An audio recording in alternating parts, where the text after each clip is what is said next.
Well, hello everyone. Hope your day is going well. I started to say I hope your Monday is going well because I'm recording this on a Monday. But of course, I'm not sure what day you're listening. But anyhow, this is your friend Pastor Mark bringing you chapter 17 and 18 of The Hiding Place by Corrie ten Boom with John and Elizabeth Sherrill. We appreciate the Bible Broadcasting Network for providing this for us and giving us permission to share it. And now, let us begin with The Hiding Place, Chapter 17. Button to activate, press spacebar. Alt followed by P. January. I'm not sure. 9th, perhaps? Anyway, Friday. No, 16th. There we go. Friday, January 16th, 2026. Let's begin.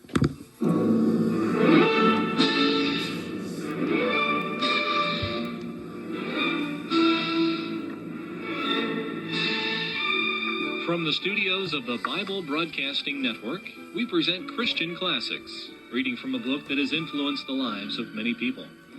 Our narrator is Lynn Brooks. Today we'll be reading chapter 17 from The Hiding Place. As if Yusi's arrival had broken down a last hesitation, within a week there were 3 new, permanent additions to the household. First, there was Job, our current apprentice, whose daily trip from his parents' home in the suburbs had twice nearly ended in seizure for the factory transport.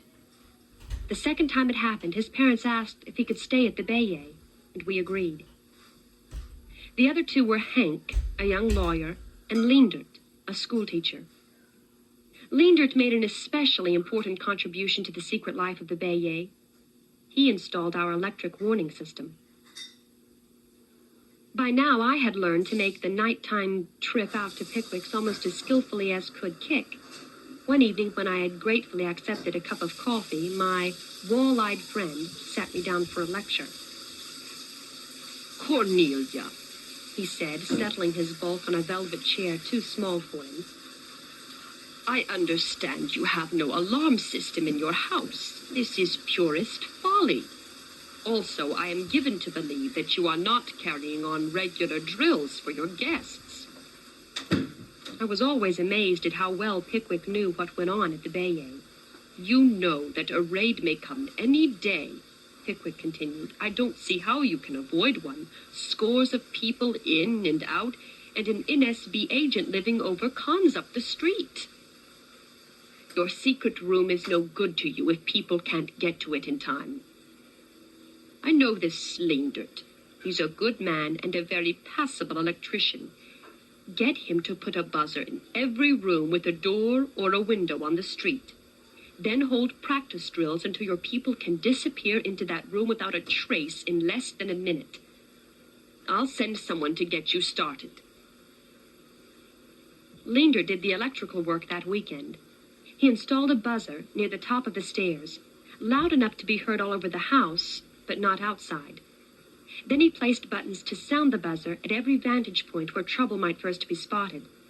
One button went beneath the dining room windowsill, just below the mirror, which gave onto the side door. Another went in the downstairs hall, just inside that door, and a third inside the front door on the street. He also put a button behind the counter in the shop, and one in each workbench as well, as beneath the windows in Tante Jan's rooms. We were ready for our first trial run. The 4 unacknowledged members of our household were already climbing up to the secret room 2 times a day. In the morning to store their night clothes, bedding, and toilet articles, and in the evening to put away their day things. Members of our group, too, who had to spend the night, kept raincoats, hats, anything they had brought with them in that room.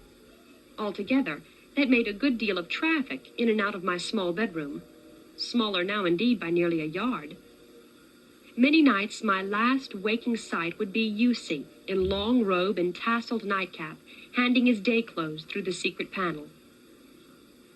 But the purpose of the drills was to see how rapidly people could reach the room at any hour of the day or night without prior notice. A tall, sallow-faced young man arrived from Pickwick one morning to teach me how to conduct the drills.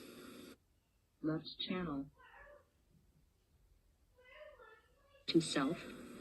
truly, it's most astonishing. We've had one Smith after another here lately.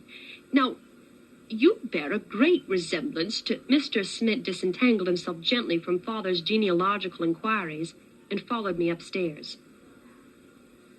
Mealtimes, he said. That's a favorite hour for a raid. Also the middle of the night. He strode from room to room, pointing everywhere to evidence that more than 3 people lived in the house. Watch, wastebaskets and ashtrays. He paused in a bedroom door. If the raid comes at night, they must not only take their sheets and blankets, but get the mattress turned. That's the SD's favorite trick, feeling for a warm spot on a bed. Mr. Smith stayed for lunch. There were 11 of us at the table that day, including a Jewish lady who had arrived the night before, and a Gentile woman and her small daughter, members of our underground who acted as escorts. The 3 of them were leaving for a farm in Brabant right after lunch. Betsy had just passed around a stew so artfully prepared you scarcely missed the meat when, without warning, Mr. Smith leaned back in his chair and pushed the button below the window. Above us, the buzzer sounded. People sprang to their feet, snatching up glasses and plates, scrambling for the stairs, while the cat clawed halfway up the curtain in consternation. Cries of, "Faster! Not so loud, and you're spilling it," reached us, as Father, Betsy, and I hastily rearranged table and chairs to look like a lunch for 3 in progress. "No, leave my place," Mr. Smith instructed. "Why shouldn't you have a guest for lunch? The lady and the little girl could have stayed too." At last we were seated again, and silence reigned upstairs. The whole process had taken 4 minutes. A little later, we were all gathered again around the dining room table. Mr. Smith set out before him the incriminating evidence he had found. 2 spoons and a piece of carrot on the stairs, pipe ashes in an unoccupied bedroom. Everyone looked at Yussi, who blushed to the tips of his large ears. "Also those." He pointed to the hats of mother and daughter still dangling from the pegs on the dining room wall. "If you have to hide, stop and think what you arrived with. Besides which, you're all simply too slow." The next time I sounded the alarm again, and this time we shaved 1 minute 33 seconds off our run. By our 5th trial, we were down to 2 minutes.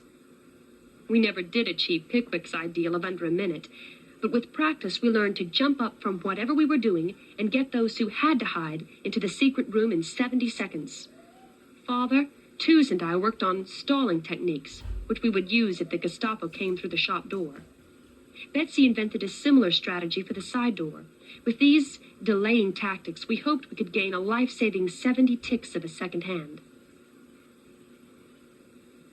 Because the drill struck so close to the fear which haunted each of our guests, never spoken, always present, we tried to keep these times from becoming altogether serious.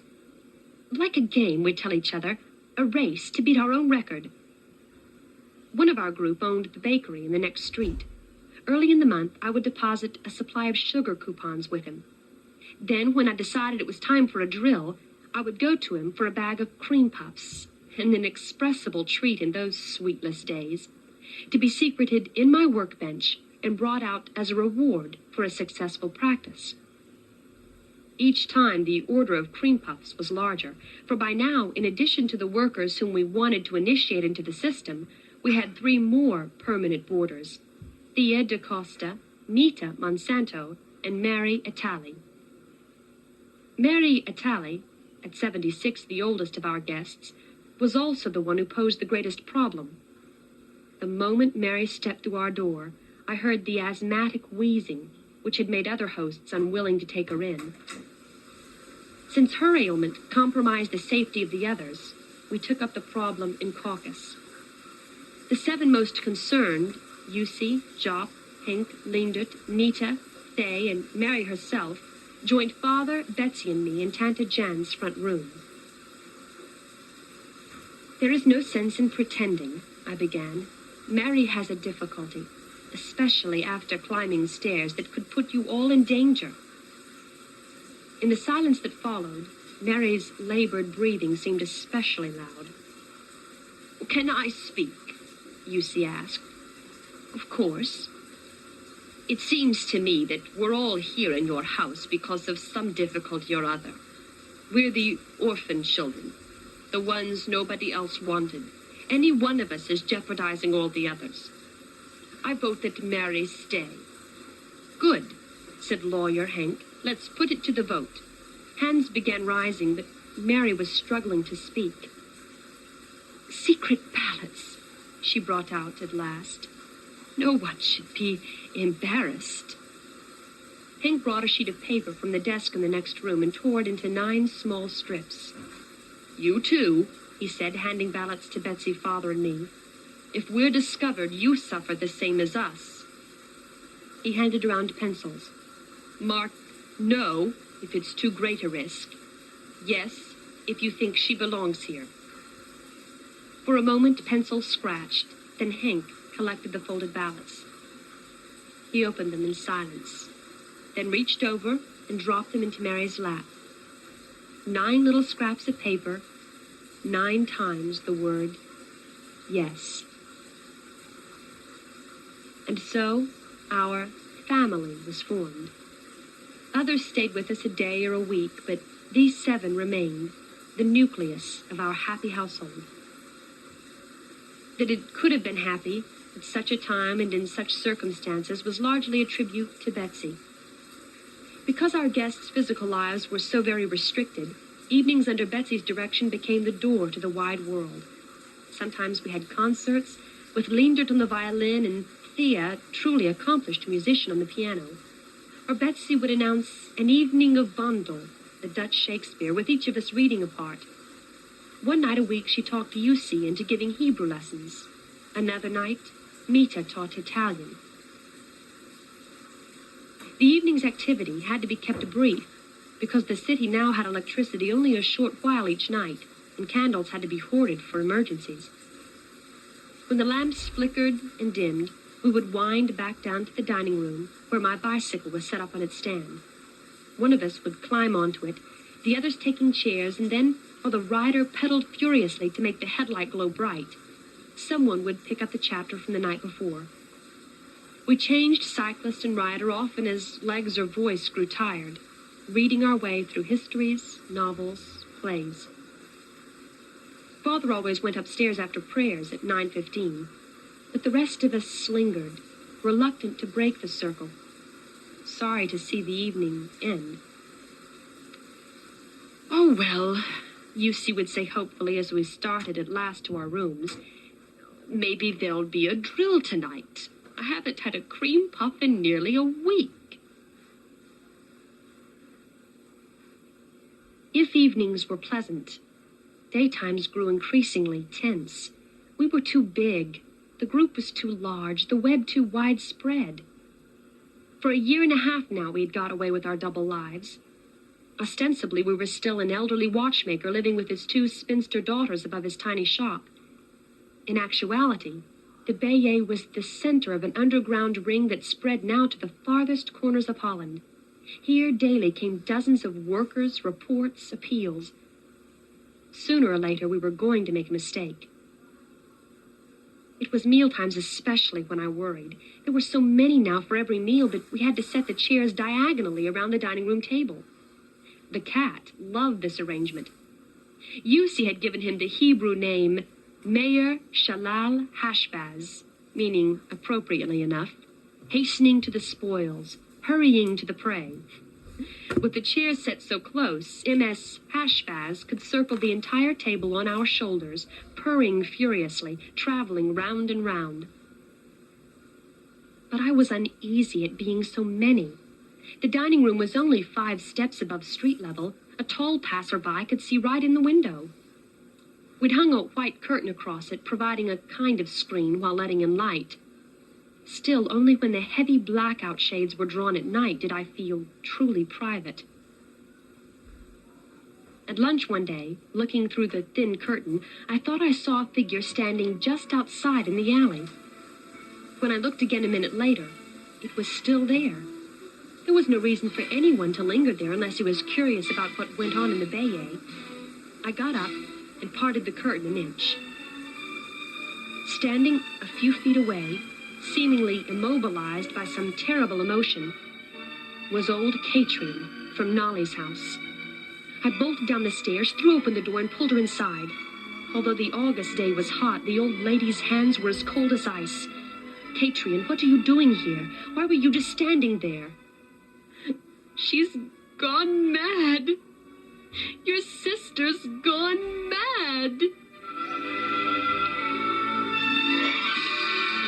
Today on Christian Classics, we have been reading from The Hiding Place by Corrie ten Boom with John and Elizabeth Sherrill, published by the Fleming H. Revell Company. You've been listening to Christian Classics, narrated by Lynn Brooks. This has been a production of the Bible Broadcasting Network.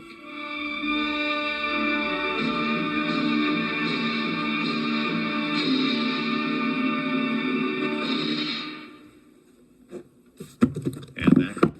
Now, The Hiding Place from Monday, January... Thank you. January 19th, 2026.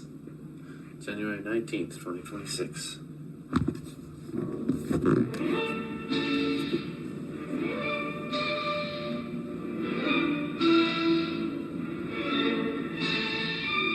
From the studios of the Bible Broadcasting Network, we present Christian Classics, reading from a book that has influenced the lives of many people.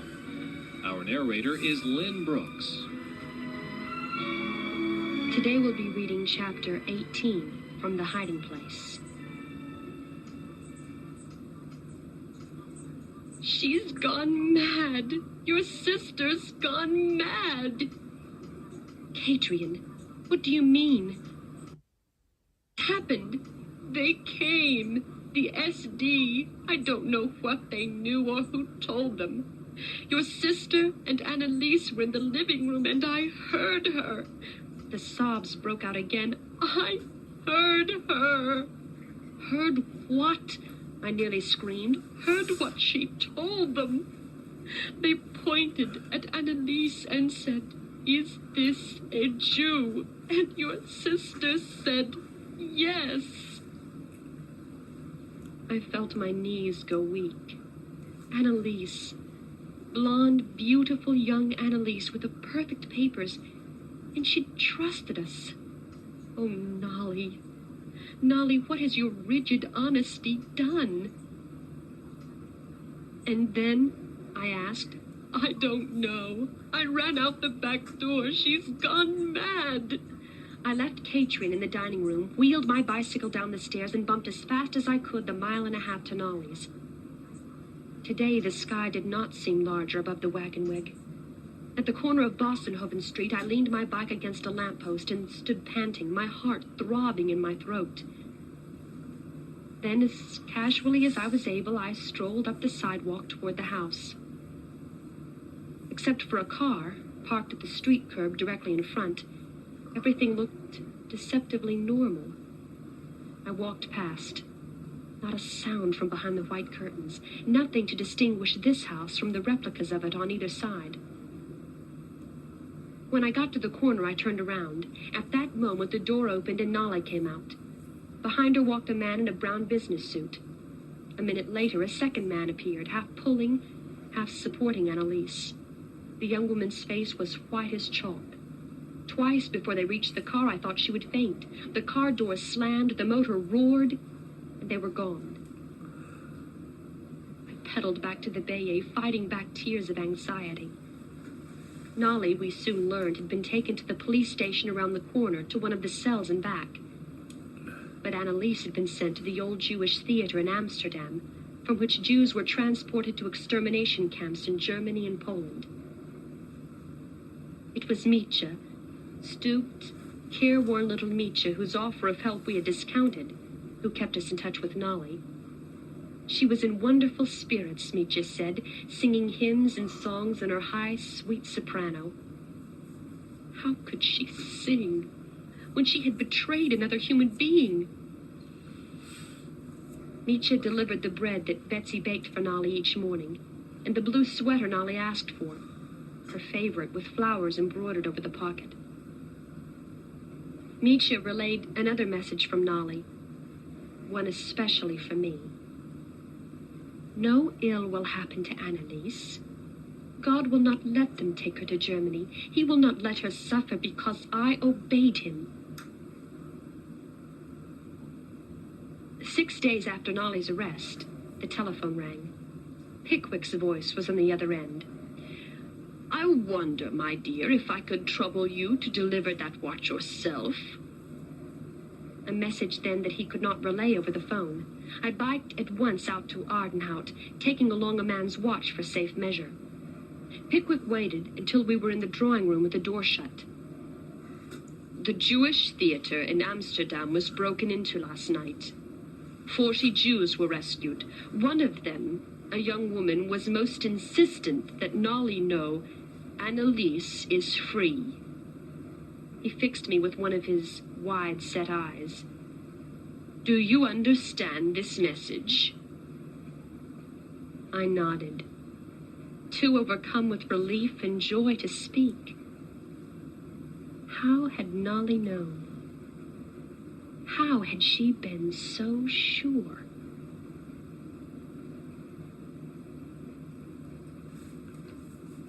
After 10 days in the Haarlem jail, Nolly was transferred to the federal prison in Amsterdam. Pickwick said that the German doctor in charge of the prison hospital was a humane man who occasionally arranged a medical discharge. I went at once to Amsterdam to see him. But what could I say, I wondered, as I waited in the entrance hall of this home? How could I get into the good graces of this man? Lolling about the foyer, sniffing from time to time at my legs and hands, were 3 perfectly huge Doberman pinschers. I remembered the book we were reading aloud by Bicycle Lamp, How to Win Friends and Influence People. One of the techniques advocated by Dale Carnegie was, find the man's hobby. Hobby. Dogs. I wonder.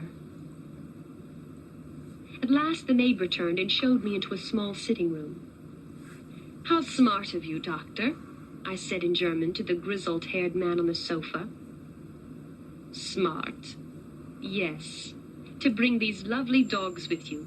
They must be good company when you have to be away from your family.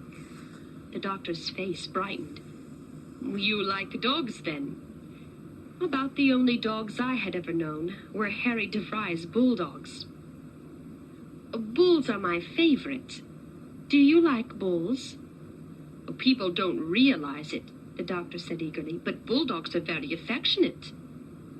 For perhaps 10 minutes, while I racked my brain for everything I had ever heard or read on the subject, we talked about dogs.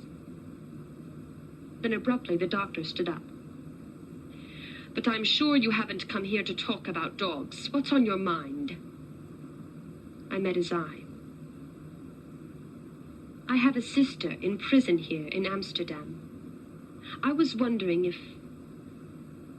I don't think she's well. The doctor smiled. So you aren't interested in dogs at all? I'm interested now, I said, smiling too. But I'm far more interested in my sister. What's her name? Nolly Van Werden. The doctor went out of the room and came back with a brown notebook. Yes, one of the recent arrivals. Tell me something about her. What is she imprisoned for? Taking a chance, I told the doctor that Nolly's crime had been hiding a Jew. I also told him that she was the mother of 6 children who, if left without aid, could become a burden to the state. I did not mention that the youngest of these children was now 17. Well, we'll see. He walked to the door of the sitting room. You must excuse me now. I was more encouraged than at any time since Nolly's arrest as I rode the train back to Haarlem. But days, then a week, then 2 weeks passed, and there was no further news. I went back to Amsterdam. I've come to see how those Dobermans are, I told the doctor. He was not amused. You mustn't bother me. I know that you have not come to talk about dogs. You must give me time. So there was nothing to do but wait. It was a bright September noon when 17 of us were squeezed around the dining room table. All of a sudden, Nils, seated across from me, turned pale. Nils, one of our workers, had come to report old Katrien safely arrived at a farm north of Volkmar. Now, Nils spoke in a low, normal voice. Do not turn around. Someone is looking over the curtain. Over the curtain? But, well, that was impossible. It'd have to be 10 feet high. The table fell silent. He's on a ladder, washing the window, Nils said. I didn't order the windows washed, said Betsy. Whoever it was, we mustn't sit here in this frozen, guilty silence. Yussi had an inspiration. Happy birthday, he sang. Happy birthday to you. We all got the idea and joined in lustily. Happy birthday, dear Opa. The song was still echoing through the bayou when I went out the side door and stood next to the ladder, looking up at the man holding bucket and sponge. What are you doing? We didn't want the windows washed, especially not during the party. The man took a piece of paper from his hip pocket and consulted it. Isn't this Cooper's? They're across the street. But anyhow, come in and help us celebrate. The man shook his head. He thanked me, but he had work to do. I watched him crossing the street with his ladder to Cooper's candy store. Did it work? A clamor of voices asked when I got back to the dining room. Do you think he was spying? I didn't answer. I didn't know. That was the hardest, never knowing. And one of the biggest unknowns was my own performance under questioning. As long as I was awake, I felt fairly sure of myself. But if they should come at night? Over and over again, the group worked with me. Nils, Hank lingered, bursting into my room without warning, shaking me awake, hurling questions at me. The first time it happened, I was sure the real raid had come. There was a terrific pounding on my door, then the beam of a flashlight in my eyes. Get up, on your feet. I could not see the man who was speaking. Where are you hiding your 9 Jews? We only have 6 Jews now. There was an awful silence. The room light came on to show Rolf clutching his head with his hands. Oh, no, it can't be that bad. Think now, said Hank just behind him. The Gestapo is trying to trap you. The answer is what Jews? We don't have Jews here. Can I try again? Not now. You're wide awake now, said Rolf. They tried again a few nights later. The Jews you're hiding, where did they come from? I sat up groggily. I don't know. They just come to the door. Rolf flung his hat to the floor. No. What Jews? There are no Jews. Can't you learn? I'll learn. I'll do better. And sure enough, the next time I woke, I did so a little more completely. Half a dozen shadowy forms filled the room. Where do you hide the ration cards? A voice demanded. Under the bottom stair, of course. But this time I would not be trapped into saying so. A crafty reply occurred to me. In the Frisian clock on the stairwell. Kik sat down beside me on the bed and put an arm around me. That was better, Tanta Cori. You tried this time, but remember, you have no cards, except the 3 for you, Opa, and Tanta Betsy. There is no underground activity here. You don't understand what they're talking about. Gradually, with repeated drills, I got better. Still, when the time actually came, when they were real Gestapo agents, really trained in getting the truth from people, how would I perform?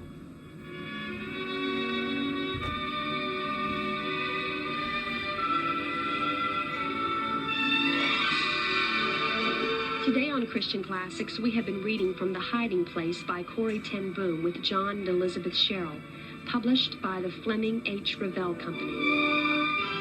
You've been listening to Christian Classics, narrated by Lynn Brooks. This has been a production of the Bible Broadcasting Network.